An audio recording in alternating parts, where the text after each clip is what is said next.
컴퓨터 폴더 정리하는 방법을 알려달라고 많이 요청해주시더라고요. 저는 구글 드라이버와 네이버 박스, 외장 SSD, HDD, 내장 메모리 등등 파일 저장을 여러 곳에 다두기 때문에 누구보다 이걸로 고통받던 사람이었습니다. 마구잡이로 쌓아둔 적도 있었고, 유명한 파라 방식이라든지 GPT랑 3시간 넘게 이야기하면서 정리한다던가 안 해본 게 없을 정도로 여러 시도를 하고 실패했습니다. 그런데 2년 전 150만 유튜버 제프스라는 채널에서 올린 파일 정리 영상을 보고 드디어 정착을 하게 됐습니다. 이 방법은 모든 파일을 정리할 때 간단한 두 가지 규칙을 적용합니다. 첫 번째는 5레벨 법칙입니다. 모든 파일과 폴더를 정리할 때 5레벨을 넘지 않도록 설정합니다. 예를 들어 여러분이 지금 보고 계신 이 영상 파일은 SSD에서 1레벨, 2레벨, 3레벨, 4레벨, 5레벨 안에서 찾을 수 있고요. 지난번 출사 나가면서 찍었던 사진 같은 경우도 하나, 둘, 셋 3레벨 안으로 찾을 수 있죠. 이런 식으로 모든 폴더들과 파일을 5레벨 안쪽으로 찾을 수 있게 구조를 만드는 겁니다. 겨우 5레벨밖에 안 되는데 내 파일을 전부 넣을 수 있을까? 라고 생각하실 수도 있지만 놀랍게도 대부분, 아니 거의 모든 분들의 파일은 이 안쪽으로 좁혀질 겁니다. 이게 생각보다 범주가 꽤 넓거든요. 그런데 제 폴더들을 보면 조금 특별한 게 눈에 띕니다. 모든 폴더 앞에 숫자가 있죠. 바로 이게 두 번째 법칙, 폴더나 파일 앞에 두 자리 숫자로 넘버링을 하는 겁니다. 이렇게 하면 이름 때문에 뒤죽박죽 되는 일도 없어지고, 가장 자주 쓰거나 현재 작업 중인 폴더를 낮은 번호로 넣어둔다면 맨 위에 고정되기 때문에 빠르게 찾기도 쉽습니다. 그런데 이 넘버링은 항상 지키는 것보다 예외를 두는 게 편한데요.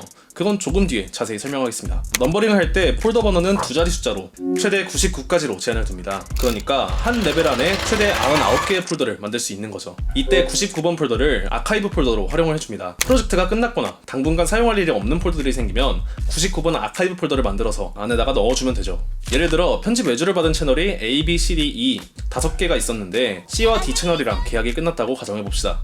그런데 정리해뒀던 폴더가 여러 개다 보니까 작업 중인 폴더들이 한눈에 안 들어옵니다. 만약에 5개가 아니라 더 늘어난다면 앞으로 새로운 프로젝트를 받으면 받을수록 개수가 늘어나면 늘어날수록 더 복잡해질 겁니다. 그래서 지금 작업 중인 프로젝트 폴더 A, B, E만 남겨두고 마무리된 프로젝트들은 아카이브로 넣어서 정리를 해주는 거죠. 물론 아카이브 폴더는 필수가 아닌 필요한 경우에만 만들어 두시면 됩니다. 5레벨과 넘버링, 이 두 가지 법칙을 기반으로 모든 파일들을 정리해주면 되는데, 제가 사용하고 있는 SSD를 뜯어보면서 좀 더 구체적으로 알아보죠. 제 SSD는 폴더 3개로 시작합니다. 1번 개인 폴더, 2번 업무 폴더, 3번 템플릿 폴더. 개인 폴더에는 말 그대로 업무를 제외한 개인적인 파일들이 들어있습니다. 사진이랑 영상을 보관하는 갤러리 폴더, 공부하거나 강의 정리한 파일들을 보관하는 스터디 폴더, 그림이나 악보 같은 걸 넣어두는 취미 폴더 등이 있죠. 저 같은 경우 사진이랑 영상 백업을 가장 많이 하기 때문에 갤러리 폴더를 1번으로 넘버링해서 가장 위에 올려놨습니다. 갤러리 폴더 안에는 각각 연도별로 사진과 동영상을 따로 구분해놨고, 그 외에 운동 영상 같은 부가적인 폴더를 따로 만들어줘서 구조를 잡아놨습니다. 취미 폴더도 비슷한데요. 그림, 음악, 악보 3가지로 폴더를 나눠서 정리되어 있죠. 물론 지금 보여드리는 건 매일 들고 다니는 SSD라서 파일이 별로 없는데, 원래는 HDD 2개에다가 주기적으로 백업을 해두는 편입니다. 업무 폴더도 개인 폴더랑 비슷한데요. 1번으로 비즈니스 관련된 폴더, 2번으로 관리 중인 유튜브 폴더, 3번으로는 가끔 들어오는 단발성 영상 외주 작업 폴더, 이 3가지로 나눠놨습니다. 세 번째 템플릿 폴더는 자주 쓰는 효과음이나 폰트, 그리고 문서 양식들을 모아놓은 폴더인데, 편집할 때 템플릿 폴더에 모아놓은 효과음들이나 영상들을 불러오는 용도로 사용합니다. 그런데 저처럼 영상이나 디자인 쪽이 아닌 일반 사무직이라면 이 템플릿 폴더가 필요 없을지도 모르겠네요. 그리고 이 구조는 백업 HDD나 구글 드라이브 역시 똑같이 되어 있습니다. 구글 드라이브에서는 한 가지 04번 퀵시어 폴더가 추가가 되어 있는데요. 퀵시어 폴더는 말 그대로 공유를 하기 위한 폴더입니다. 만약 내가 작업 중인 엑셀이나 슬라이드를 공유하고 싶을 때 퀵시어 폴더로 복사 후에 공유하면 상대방 측에서 실수로 수정하거나 삭제하는 것도 방지할 수 있고, 원하는 부분만 선택해서 복사할 수도 있어서 여러모로 간편합니다. 용량이 커서 카톡으로 안 보내지는 영상이나 파일들도 어디에 넣을지 고민할 필요 없이 퀵시어 폴더에 올려서 공유할 수 있기 때문에 되게 편하더라고요. 지금까지 본 것처럼 이렇게 모든 폴더를 두 가지 규칙에 따라 중요도나 자주 쓰는 빈도에 따라 정리하는데, 혹시 눈치채셨나요? 방금 보여드린 예시에서 두 가지 규칙을 위배하는 폴더가 하나 있었습니다. 개인 폴더 안에 취미 폴더 같은 경우 규칙에 맞게 넘버링이 되어 있는데, 갤러리 폴더는 두 자리 넘버링이 아닌 연도 순서로 되어 있습니다. 바로 이게 폴더 정리의 핵심인데요. 큰 틀을 따르되 상황이나 파일 성격에 맞춰서 유동적으로 정리하는 것도 필요합니다.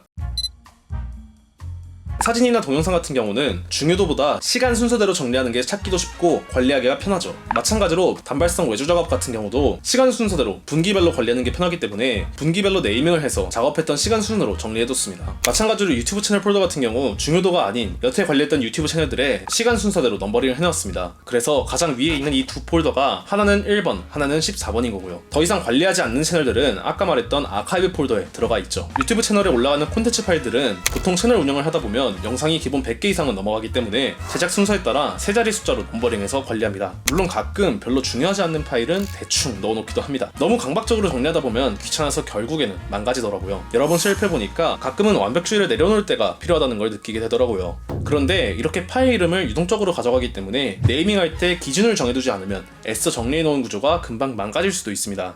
제프스는 파일 네이밍 방식을 크게 두 가지로 가져갑니다. 이름에 날짜를 포함하거나 가나다 순 그대로 놔두는 거죠.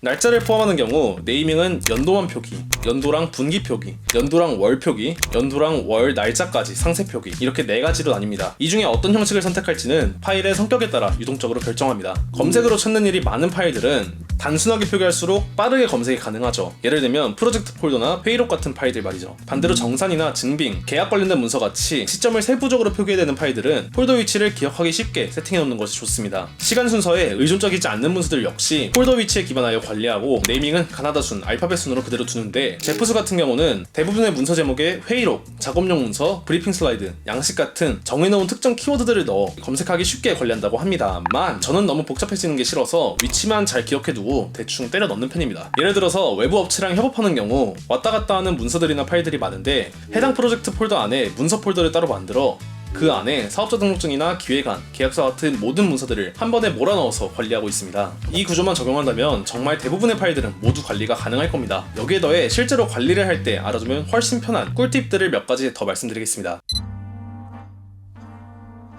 첫 번째는 즐겨찾기를 활용하는 겁니다. 자주 쓰는 파일이나 진행 중인 프로젝트는 즐겨찾기로 등록해서 사이드 탭을 통해 빠르게 들어갈 수 있습니다. 프로젝트가 끝났을 때 즐겨찾기 해제만 하면 돼서 정리하기도 간편하죠. 제프스가 말하는 즐겨찾기의 조건이 세 가지 있는데요. 첫 번째는 당연하게도 메일, 가장 자주 사용하는 파일일 것. 두 번째는 핸드폰에서 빠르게 열어야 하는 파일일 것. 이건 구글 드라이브에만 해당되는 내용인데 모바일 앱에서도 즐겨찾기 탭이 있기 때문에 즐겨찾기를 등록하면 핸드폰에서도 쉽게 접근이 가능합니다. 뿐만 아니라 갤럭시 핸드폰에서는 위젯으로 바탕화면에 빼놓을 수 있고 아이폰에서는 바로 가기 위젯이 없지만 숏컷 기능을 이용해서 똑같이 설정이 가능합니다. 세 번째, 즐겨찾기의 최대 개수는 5개로 제한을 두어야 할 것. 마지막이 중요한데 이것저것 다 즐겨찾기로 등록시키면 즐겨찾기의 의미가 퇴색되기 때문에 최대 5개로 제한을 두는 게 좋습니다.